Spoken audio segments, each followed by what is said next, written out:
What is up, everybody? Welcome here back to the Devy YouTube channel. I'm your host, Kevin Coleman, and we're back with another mock draft, but this one's with a twist. So we did a Dynasty mock. However, we included every class eligible in college football and in the 24 class so that you could get a kind of a front row seat to like what people's values are, what players' values are in the 24 class, but and beyond. So if you play Devy or college football, fantasy, you could see that. If you play Dynasty, you can start seeing where the values are as well. We're going to talk about a little bit of narratives there. And we're going to see where the 24 class kind of falls within everybody so that we can get those values. So this is a lot of fun to do. It's a 12-team Superflex mock. We have 14 rounds of this bad boy. 50 players were drafted in this from the college ranks, including the 24 class. I'll give you an overview of all of those so you can set your ADP early and get a head start on your league mates. So let's dive into this first round and let's talk about kind of what we are seeing. Now, as far as what we're going to be talking about, we're talking about the players that are drafted in terms of the college guys in this. You could always pause and look and see kind of where the value's at. You can see the quarterbacks and all of that. Placeholders, I'm going to show you kind of like where they were drafted. So Caleb Williams, QB4, 104. That is the highest we've seen Caleb Williams go in one of these mocks. But he is generally going from 4 to 7 in that range. So just to kind of give you guys a heads up and an idea of where that looks like. Marvin Harrison Jr. pretty much solidified himself as wide receiver 3. He's gone wide receiver 3 in every single Dynasty mock we've done, right behind Chase. And I think that's essentially where his value is going to be at as soon as he gets drafted. Malik Neighbors, this is probably the highest we've seen. So we have 2 of the 24 class wide receivers get drafted in top 10 Dynasty assets. Now, that might be aggressive for Neighbors. I don't know, depending on what you think of Neighbors. But, that's generally speaking what his value is. So if you have him rostered right now, you should know kind of where his value is and how much people love him, because a lot of guys do like him. I like Neighbors as well. He's definitely wide receiver 2 for me. I think he's in a tier of himself in that second tier.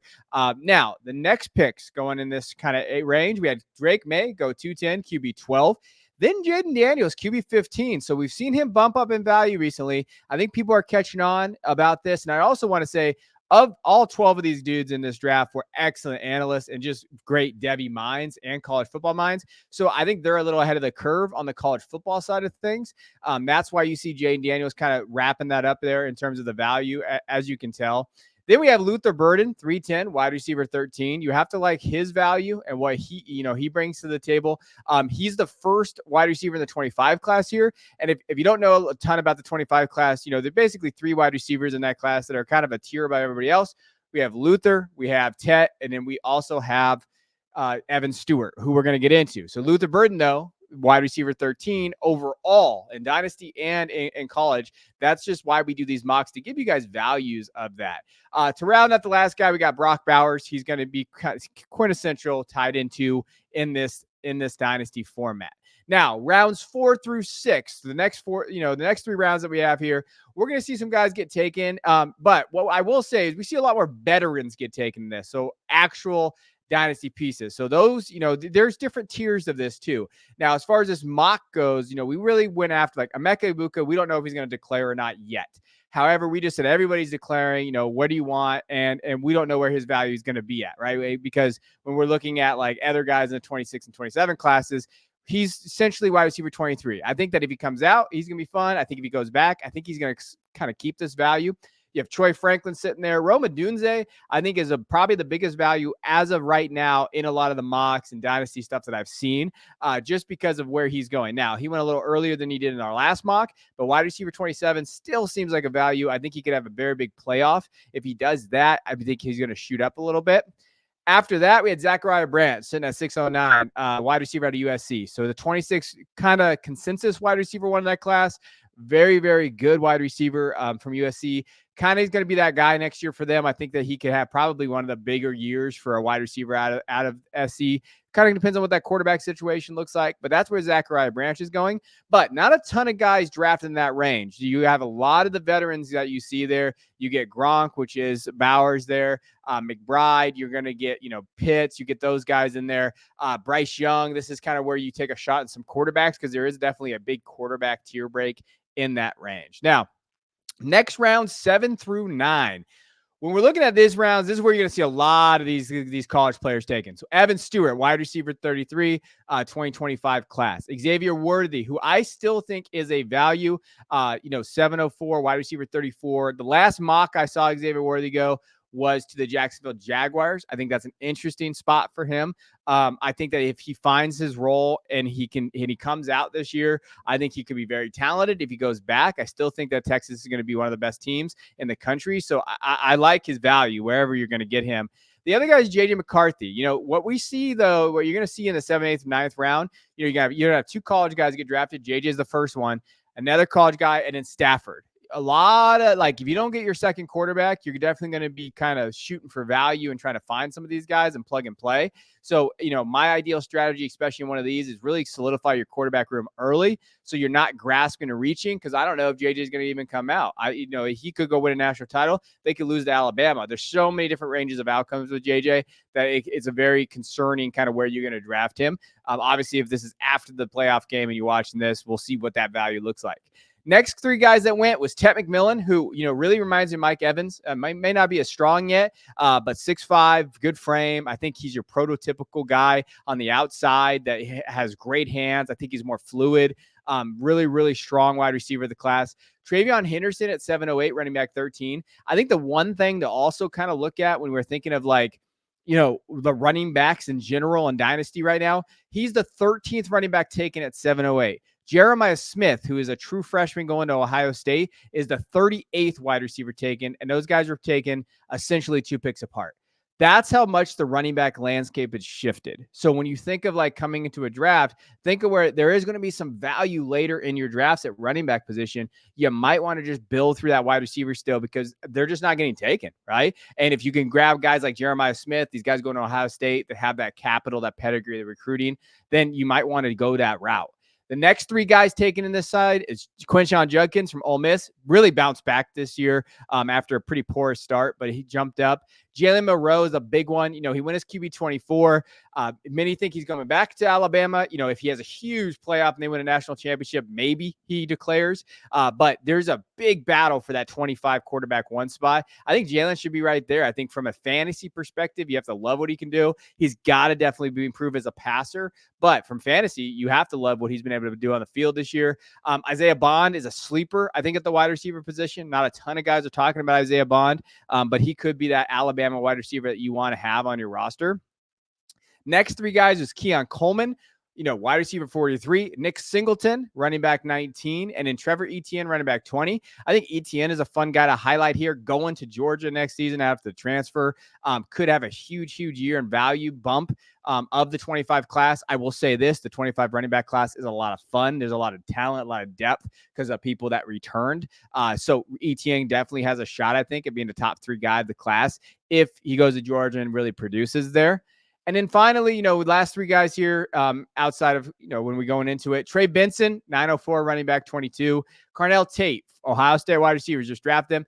Mika Hudson's a guy that you should know, going to Texas Tech, wide receiver 48. But, you know, of the 27 class, the 2 guys that were drafted in this was Jeremiah Smith and Mika Hudson. Mika Hudson, if you're not already kind of ramping up your offseason work, is a guy that you should watch. I think him and Tate are definitely, you know, when we think of, like, value, these are 2 very good values here. Tate could step into a role of wide receiver 1 on Ohio State next season. I don't think that's really a shot at anybody on that roster. I just think he's that good. As long as Marvin Harrison Jr. declares, he could be the wide receiver 1 next year.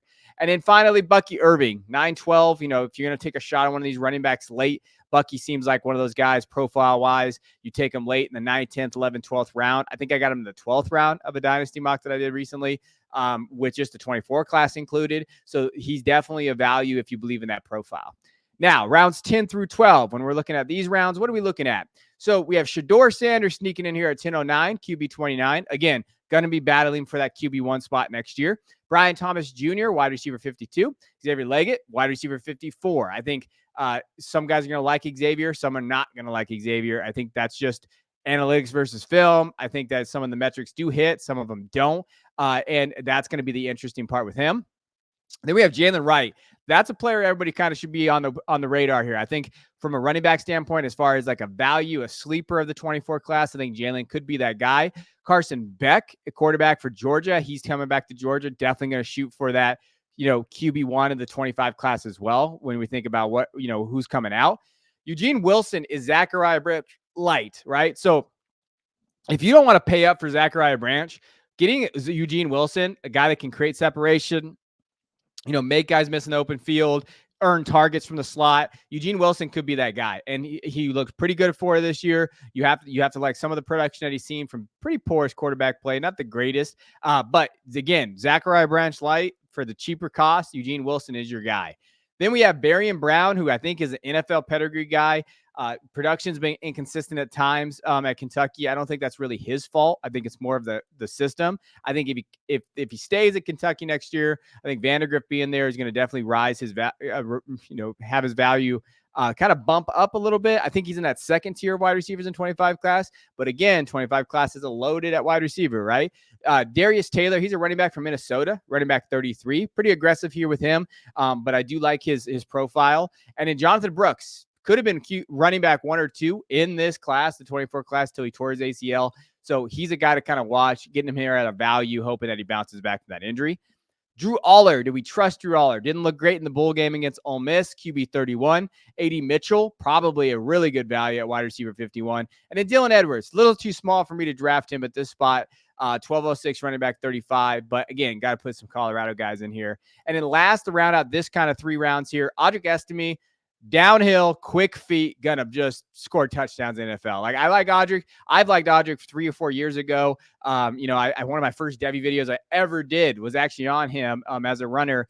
His high school coach reached out to me because I screwed something up. So that was a lot of fun. But seeing him kind of bounce back in here, running back 38, I think that he fits a very good profile, like a zone gap or whatever, even what Notre Dame ran, just a downhill, like, hey, score touchdowns. I would love him with the Eagles. I think Dallas would be an amazing fit for him. They really need a runner like him. I would definitely look at both of those guys there, or both those teams for him. Now, the round of the last 2 rounds here quickly.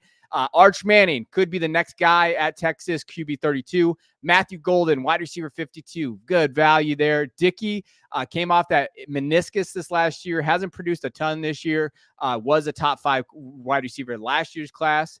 Then we have Jonte Cook, who I think is going to really do well this year for Texas. C.J. Baxter, 13-11, running back 43. And then Jam Miller, who Christian Williams really likes. I think Jam could have one of those breakout years that we're looking at being very excited about at Alabama. I know Justice Haynes is there. He got drafted in the next few guys that we're going to talk about. But Jam, I think, is the unheralded guy that's not getting a ton of love that probably should be getting a little bit more love. Then we have Bo Nix, Ollie Gordon. Out Ollie Gordon, Todd Vincent in our Discord. Big Ollie Gordon guy, analyst over there at League Winners and a different couple places. And then Justice Haynes, running back out of 2026 class. Many thought he was running back 1 or 2 with Baxter. So you see where the running back values are or aren't, depending on where you want to kind of lean. And then the last guy, breaking our hearts, is Devin Neal. We thought Devin Neal was coming out and was going to be one of the top 3 or 4 backs of the 24 class. Doesn't do that, but does get drafted here. Going back in that running back room of the 25 class, which means there's some solid depth there for sure. Final outlook here when we're looking at over the all on the board. Biggest thing I would say here, you can pause it. I'm going to show you the whole board of all the Devy and college players drafted here in a second. But this does show you kind of where you see the values there. You're still seeing Kyren and James Cook going in that 6th, 7th round. So running back values to be had. You see basically, 7, 8, 9 rounds there. You're going to see a lot of running backs there. Understand like Brock Purdy pairing it with Lamar. I really like that team there. If you're drafting early, there's a chance to get Mahomes, Waddle, Fields. I think that's an excellent pick there. And just generally speaking, the tight ends, you basically have Brock and McBride and those guys going in that range as well.